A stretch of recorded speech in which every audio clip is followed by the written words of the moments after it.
message from somebody. I don't know who it is.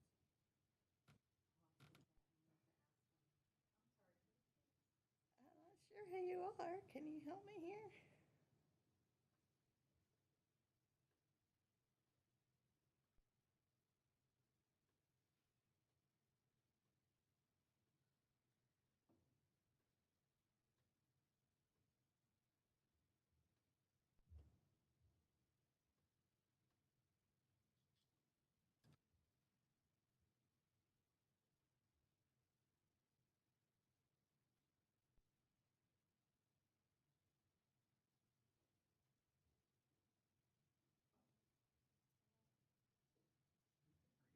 Hey, good. How you doing, Mike? Good afternoon. You well?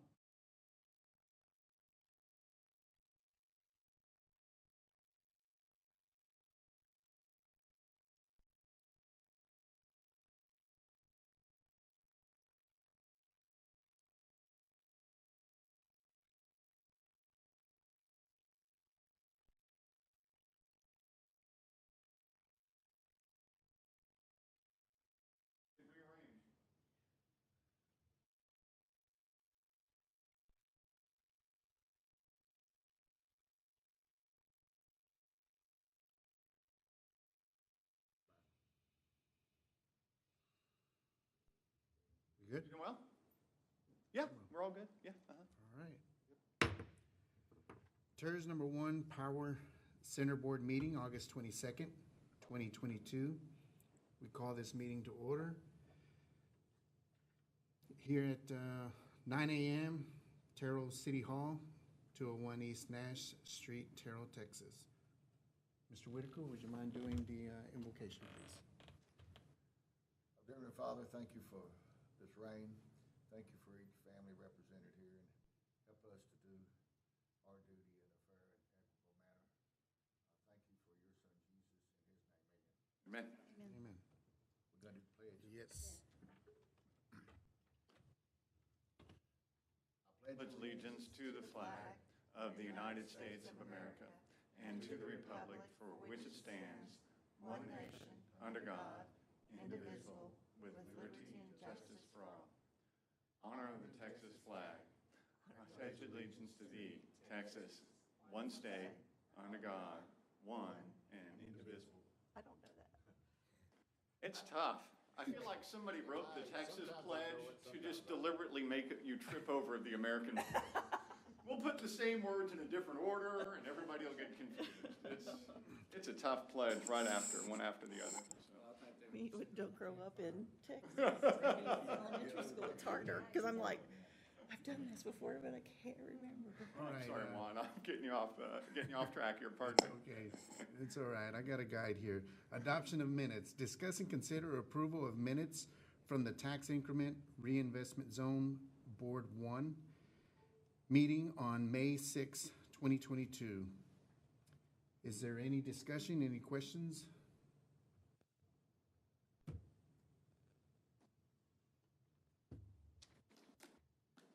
Any questions from someone that was absent? No? All right. Well, if not, do I get a motion to approve the minutes? I motion to approve the minutes. Can I get a second? Second. All right, all those in favor? Aye. Any opposed? Moving to the next subject. New business, discuss the FY23 budget. Mr. Sims? So we're going to do several items today that are discussion related, and then I'm going to ask for folks to come back around next Monday and have an opportunity to vote on some of these items. So that's kind of the sequence that we're in here. So hopefully Don can help make sure that we've got schedules clear for next Monday, and hopefully we won't have a gigantic downpour for you to swim through. And if you have any schedule issues, maybe I need to feed you lunch next Monday or something like that. So just let Dawn know and we'll get it scheduled. I'm going to note for the record that Charles Whitaker's eyes lit up when I said the word lunch. So that's a good thing. So I'm going to be on agenda item 5.1. This is the very first page in there. It shows up as page 6 on your packet. This is where we're going in FY '23 if our taxpayers pay 100% of their tax payments for the TIRZ number 1. So same way we've read these things before, we started out with a base value of 128 million, okay? And in tax year 2022, we've identified 435 million as the taxable value for the city of Terrell side, slightly different for the Kaufman County side, that's 437 million. That means the captured value is right around that $307 million mark. That's right at where the estimate is also from the Kaufman County Appraisal Office. You have to remember that we send a lot of numbers back and forth during this period of time. So Hal's working with one set, they keep updating them down at the county, so there's always a little variation, but this is not the requirement. This is just for estimating's sake, and this is how we like to set up the budget, to say, okay, if everybody were to pay, and if the latest and greatest numbers from the county came through, then here's what it would be. So tax rate there, 7,642 from the city of Terrell. Tax rate per $100 for Kaufman County. We listed that as the number we had for last time around, but I have an odd feeling that's going to change. So you have to kind of let us know. You happen to know that off the top of your head, or you want to still? Oh yeah. Okay. All right. Well, excellent. That's fine. We'll get it from from you guys. We'll get the right number in there. You going down just a little bit? Is that right? Well, let's put it this way. Yeah. Every time we meet, it changes. All right. Let's just go ahead and wait until Yeah, that's fine. Yeah, yeah. So, and again, it's budgeting. It's fine if we're a little off in the budget, and we'll make it. So that sets the TIF contribution limit after you do all of the math with the tax rate and the applicable percentages there. So if we get 100% collections and if all of the estimates are correct, then you're talking about $1.7 million from the city of Terrell and $480,000 from Kaufman County. This is all broken down by tract because we have the old tract system in the TIRZ number 1. So you can see, you know, for example, Crossroads, $655,000 on the city of Terrell side, $177,000 on the Kaufman County side. That brings you over to this other column that says, hey, we're going to pretend that we receive all of that money, $833,000 during this period. Normally, that would be something that we would collect those dollar amounts from the county. Both the county contribution and the city contribution would show up sometime paid in full in late February, early March. And we would turn around and have to pay that out, which we would normally be trying to do in April or May, $833,000 in our development agreement on Crossroads 2015 LLP. So that's sort of how you read that. We've seen that kind of every year. That's basically the way we look at this thing. Total received, we think by the end of the year, $2.2 million total, and we'll be paying out just based on contracts with developers, okay, $1.1 million. So that's making progress. That's good news. I will say there's one little note on here that me and Hal and Dawn need to work on, which is Tract 23, where it says FM 148 North Others.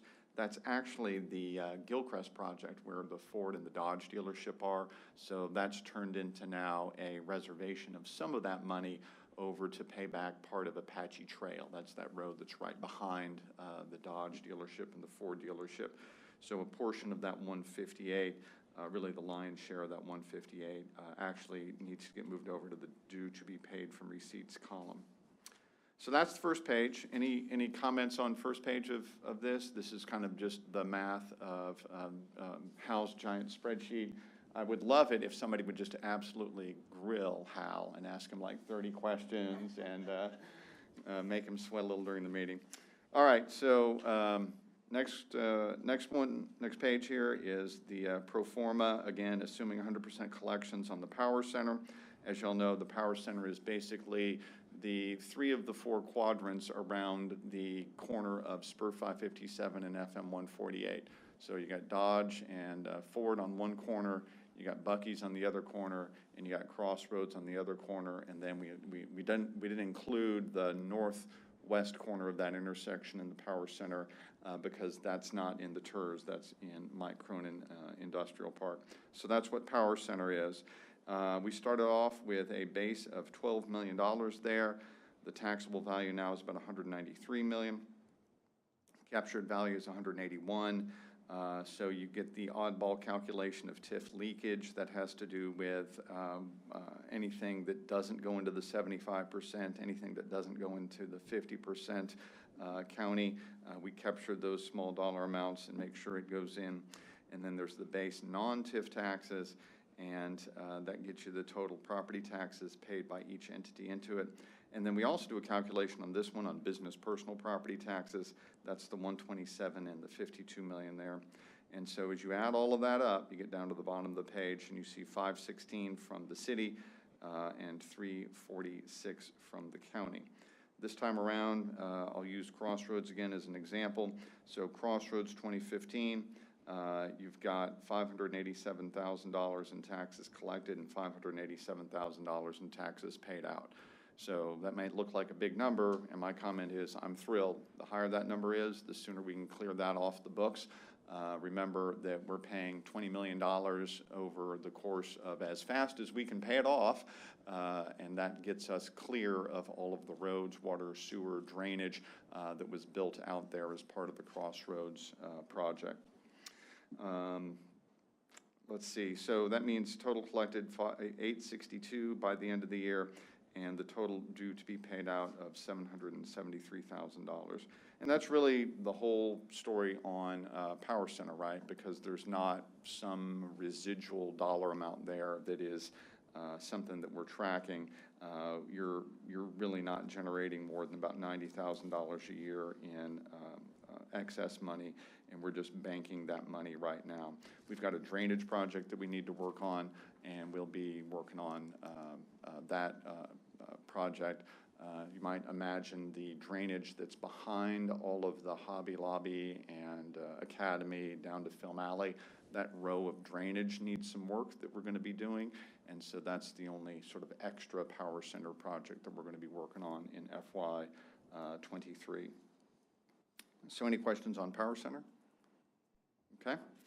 The next page is a nice little summary about where we would go. I asked TIRZ to put this together for us. What we'd like to do is adopt our city budget and highlight some issues with the tax increment refinance district this year. So this first page, the one that says page 8, this is something we would intend to be putting into the city budget that we would adopt in September. We often have, and I didn't try to project it for this time around, take a look at that 2022 projected. We actually collect old money, right? So you can see that we got $6 in TIF taxes from somebody who was supposed to pay us money in tax year 2010, right? Or I'm sorry, that's tax year 2009. Somebody owed us $344 in tax year 17, $8,000 from tax year 18, so on down the line. So occasionally we pick up old dollars and we put that into the budget as well. This time around, you can just see that we're estimating the 480 and the 176. That's the same numbers from last time around, and that gives you that total again of $2.2 million. So this year, we think that we'll net a total of 1.7 million, and then in FY23, we think we'll net that 2.2 million. If you go down and look at the spending, most of this is stuff you've seen before, but I'll kind of walk through it a little bit. We've got consultant fees of services at 90. Some of that is the library consultant. Some of that is some of the engineering costs of our downtown project. We've got administrative costs. That's things like P3. Those are the consulting firm that we use to make sure that we audit and report correctly. That's that new contract that you guys saw a couple of months ago. We want to make sure that we're doing a better job with our annual reports.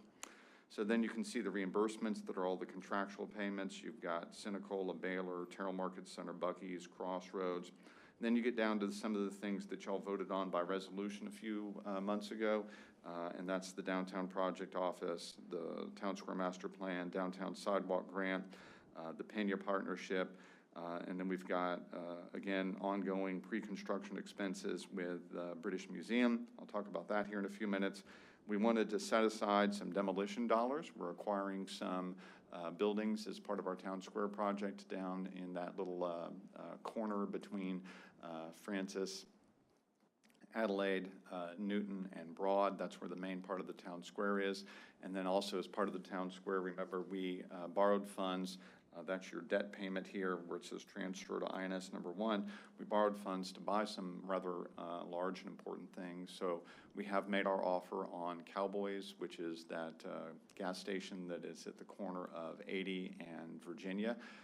So we're busily working through that process, and we're going to want to demolish that just as soon as we can. So I want to make sure I put some demolition dollars in there. Drainage landscape project, this is the other half of what I mentioned with the power center. Again, this is getting in there and trying to beautify that, make that a little bit better looking, and along Crossroads. And then again, Film Alley all the way up to Academy. Land acquisition, we're continuing to work through that process, so we want to make sure that if we had anything that fell outside of any of our other budgeted line items, that we had some funds to go to for land acquisition there.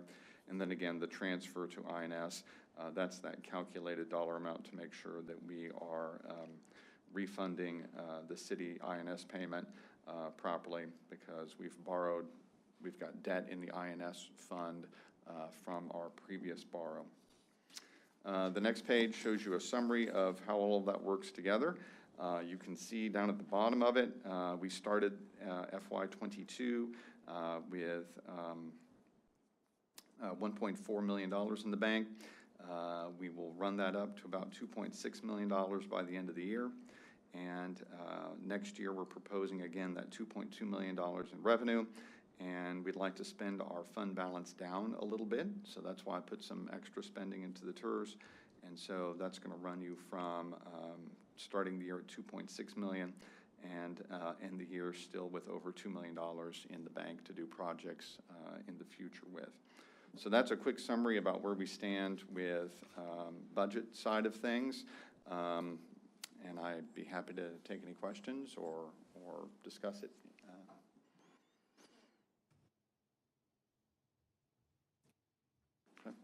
Y'all feel free to take a look at it, ask questions about it, and like I said, the intent is bring it back next time around for action. Okay, if no questions.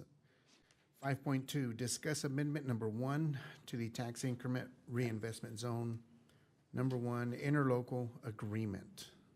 So I'm going to introduce this one by saying that we are busy at work with Karen Badgley, who is the county attorney that works with Mr. Hunt or Commissioner Hunt and Commissioner Barber. We got a email from Karen here recently about wording changes to the contracts we're working on with TIRZ 2, TIRZ 3, and TIRZ 4. We said, okay, great. That's all pretty straightforward. So we're working on, like, for example, the ordinance associated with TIRZ 2, TIRZ 3, TIRZ 4. So we've got updates to that we'll be doing for the county that we'll bring to the August the 23rd City Council meeting, and then hopefully move over to the county on August the 30th. So ordinance changes are all very straightforward. The participation agreements, as marked up by the county, all things that pretty much make sense. I was going to ask Commissioner Hunt if he had a few minutes after the meeting to kind of touch base on some of those. But our observation is we're going to get into murky ground here if we have, here's a interlocal agreement for TIRZ number 1 that was written in 2007 and signed in 2008. And it kind of takes you off in one direction, and its wording is different than all of the other participation agreements. So what we're going to suggest to the county, and this is a new idea, so I'm throwing this out here in front of Commissioner Hunt without having talked about it beforehand. It's our suggestion that, we really need to clean up the participation agreement with TIRZ number 1 and make it consistent with what the county's doing for us with TIRZ 2, 3, and 4. And we think that'll be a little bit easier way to administer all of them consistently. Since you guys are the board for all 4 of them, kind of felt like to us that we might ought to get a update to the TIRZ number 1 agreement in place as well during this process. So we're going to talk through that concept. I don't have that document in front of you right now because we're still working on that, but that's the idea. We don't want to do anything in TIRZ 2, 3, and 4 that is inconsistent with what we're doing in TIRZ number 1. That was sort of the management philosophy we had, that you guys would be one board looking over 4 TIRZs, and all 4 of the TIRZs could be administered the same way.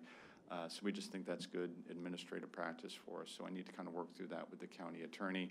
I did include a copy for you if you wanted to look through it of the old interlocal agreement. And I guess all I can tell you on history of the old interlocal agreement is when I showed up in 2008, they had written this document during 2007, and they were working through the process of getting it agreed to and voted on and all that sort of thing. End up getting it signed up during 2008, and it's been our controlling document with no edits ever since then. So from my point of view, it's not like it's doing anything bad there. It's doing its thing. On the other hand, it's got some things that we think are kind of archaic in terms of the way state laws changed and that sort of thing. Frankly, I think Karen gave us a better version back on 2, 3, and 4. And so we'll have that conversation with Mayor Gail Ramsey, Karen Badgley, and the commissioners and see if we can have a document for you guys to vote on next time around related to the agreement. I did include 2 other things for you that if you keep flipping through here, so if you get past the agreement that's got the old Hal Richards, Wayne Gent, John Ronsval, Laura Hughes signatures, Don Thurman's signature on it, and you get over here to Exhibit A, right? So that's going to be on page 19. This is just kind of a reminder of what we've voted on so far. This is the project plan finance plan, public improvement by type listing. So this shows you all of the amendment that was maybe a year and a half ago or so approved for TIRZ number 1.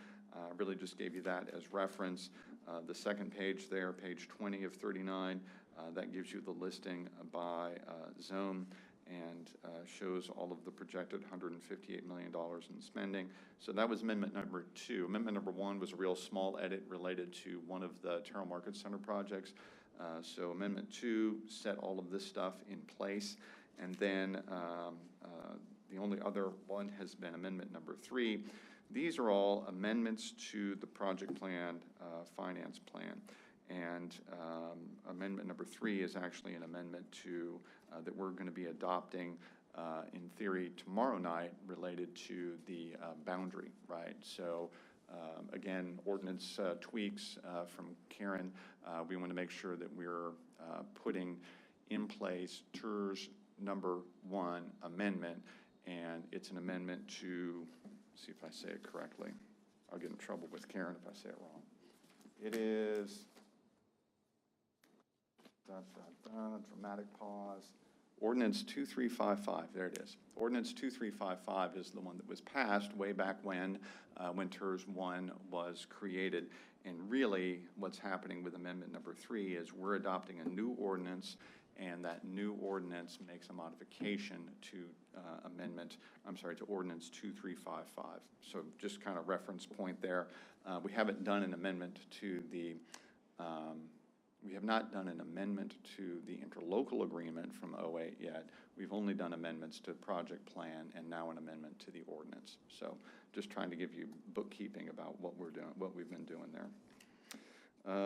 So map is unchanged, and we're just hoping to move forward here soon with making sure that we move that piece of land from TIRZ number 1 over to TIRZ number 3, the pending TIRZ number 3.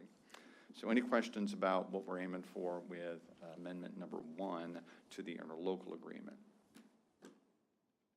Okay. If no questions, moving to 5.3, discuss British Museum update. Okay, so this time around, now we get to talk about the fun stuff. I'm kind of curious about going, should I be punching buttons, Dawn, or? Okay. So I'm curious about going over there on a nice rainy day like today and seeing how much water is coming through the roof of the old Chapman building. So we're doing a lot of work, and we are getting ever closer to being able to get this thing out to bid. So again, our preliminary estimate is that it's going to be a little over $5 million. We've really determined that we want to remove the overhead electrical on the south alley behind it. We think that's going to cost us about $3 million. That's going to run from roughly Francis to roughly Virginia to take everything that's an overhead, telecom, electric, cable TV, everything that's any old wire up there, up top, all of that's going to come down. And that makes it easier to construct this building. As you can imagine, we're going to have heavy equipment in the south alley.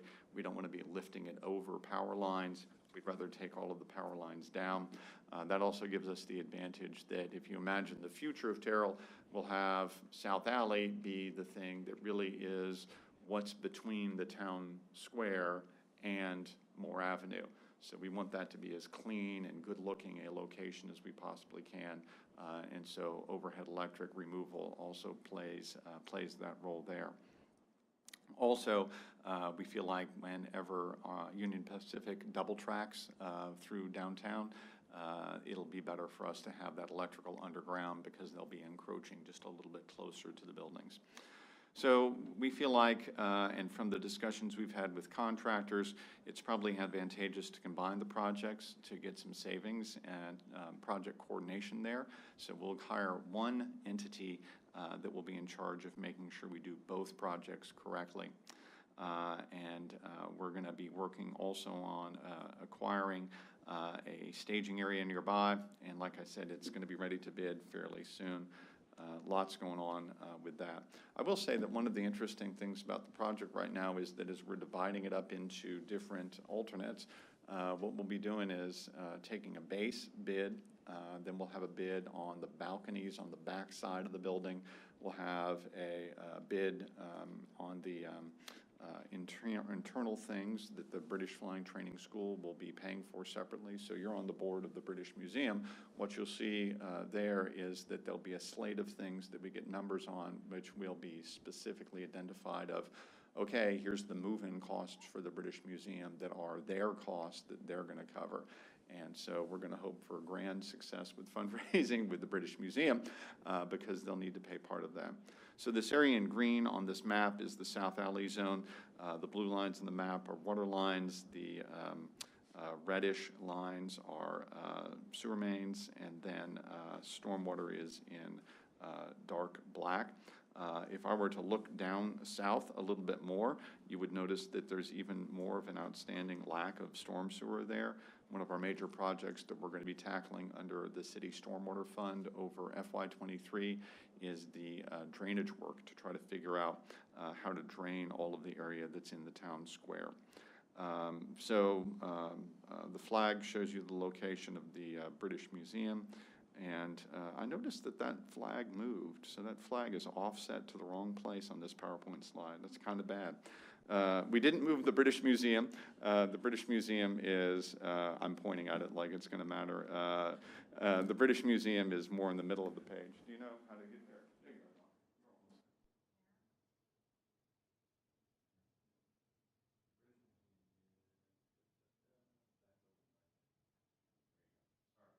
Not sure what happened with the PowerPoint there. Okay, so that's the South Alley project. Now, again, the scope,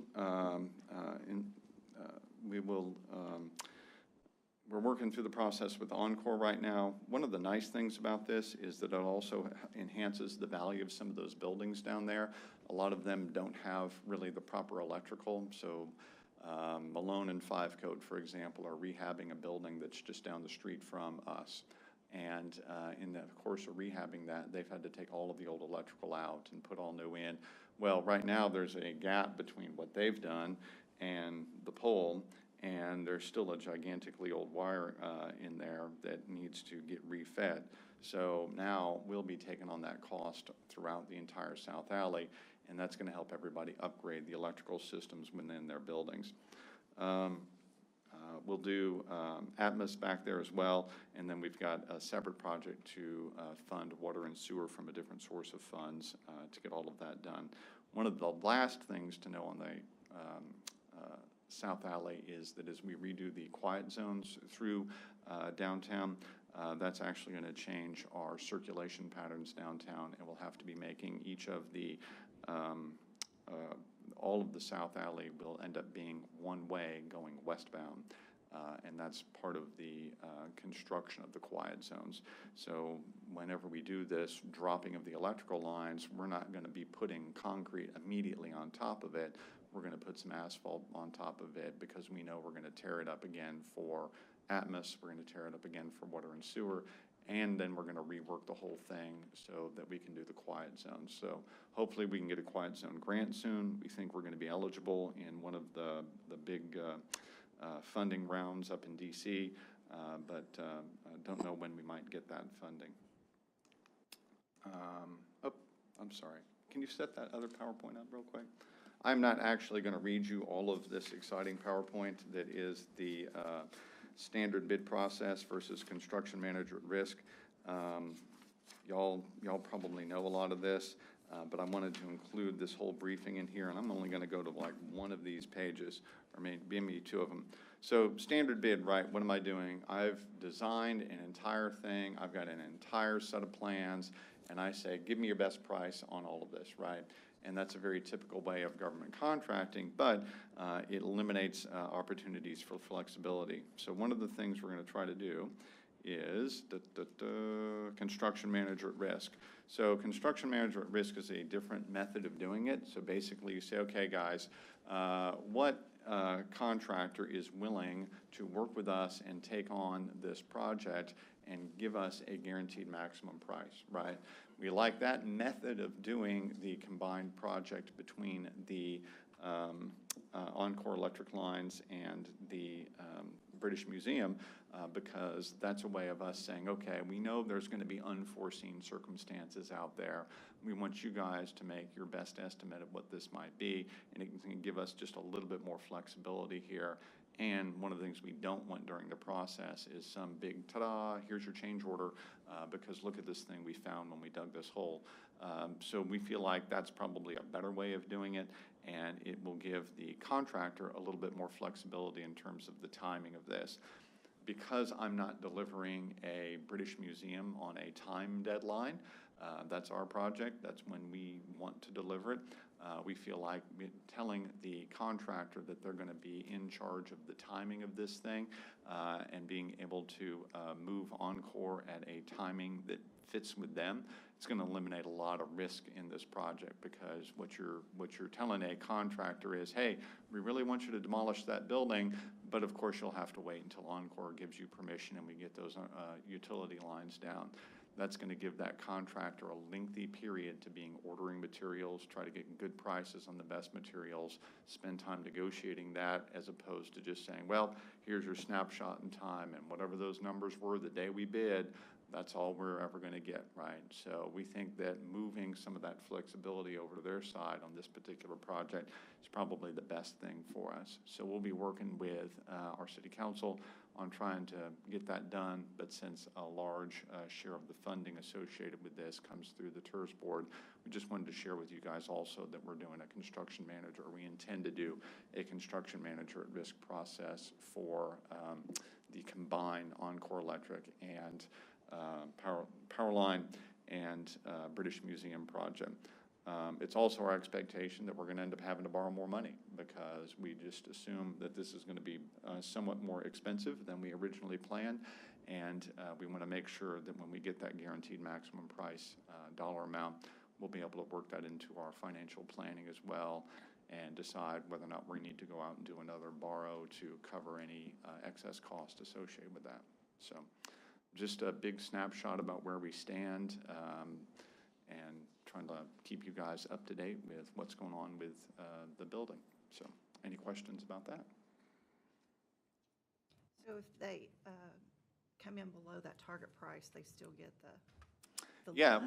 right, yeah. So that's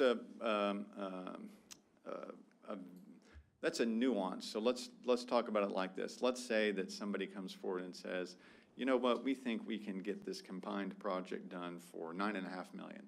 And then you're going through the receipts and you find out that, hey, you know what, it's really going to be $9.2 million. We get a share of that savings, right? So you're calling it a guaranteed maximum price because both you and the contractor are going to be happy if you can land it for just a little bit less. Now, I don't know how likely that is, but you know, I would tell you what we're hearing is that because we're having slowing on the household market, that maybe that's going to open up an opportunity for us to get some good pricing on this thing because there'll be a little bit of oversupply of some building materials. Hard to say for sure, but we have the advantage that, hey, we borrowed money at a very, very low interest rate last year trying to get this moving and get going on it. So that's great. We've got money at a low interest rate on this thing. We won't have money for whatever we decide we need to borrow for cost overrun, but you know, we'll have an increment there. But hopefully we'll have gotten low interest rate on a chunk of it, and we'll have good pricing on some of the materials. So that's a little wishful thinking right now, right? I don't know until we see it, but that's kind of where it looks like we might be going with this thing right now. Would that create any need to like monitor quality of materials, or is the standard, you know? Yeah, so good question. One of the things that's happening when you do a construction manager at risk is it gives you this opportunity to say, look, you guys, think about how an architect or an engineer would normally do it. I want exactly this kind of rebar, exactly at this spacing, exactly blah, blah, blah. Well, what if you find out that during the construction process, you say, well, you know what, we could acquire this stuff and the price tag's lower, and we could rework this, and that actually might give you the same end goal results. You know, it's still a 100-year building, and it's still a wonderful thing in every way. A standard bid process doesn't really allow you that flexibility to do that, but this would give you more flexibility there. So you're still going to have somebody there who's your advocate looking through, for example, Mark Thacker is our architect on the building. Bob Robinette is the engineer on the electrical side of it. They'll still be looking at everything, and they'll still be saying, pause there, that's not something I'm going to accept. But it gives you a lot of feedback. We did the construction manager at risk process when we built our police building over there. And there was a lot of back and forth about, you know, things you wouldn't find that particularly exciting, like just the flooring, right? If I have to do just straight bid on the flooring, it is what it is. On the other hand, if they can come forward, you know, at the end of the construction process and say, look, you know, this is nearly identical flooring and it's half off, and we could go put this in that building instead, and then you save money and we save money, or that's going to pay for that other thing that was more expensive. That's exactly the kind of conversation we had during the police building work. They would come forward and say, hey, we can get these materials for a little bit less. You want to give that a shot? And it's a little bit more healthy back and forth. So. Okay. So again, just sort of to recap, I appreciate everybody's patience. We try to never give you something where you got to, oh my God, I got to vote on this today. But we do want to get back together next week. We want to vote on budget for Power Center and for tax and rent refinance zone. And I'll be trying to see if I can work out something with Karen Badgerly in the county related to TIRZ number 1, interlocal agreement, bring it up to snuff and make it consistent with the other interlocal agreements. And so in theory, those will work out between now and Monday or so, and we'll be able to have a follow-up meeting and get our votes done. So any questions about any of that? Any concerns about any of that? All right. So I assume no executive session? No executive session for us today. We could go into executive session and talk about Terry Barber if you want. He's not here, you know. We could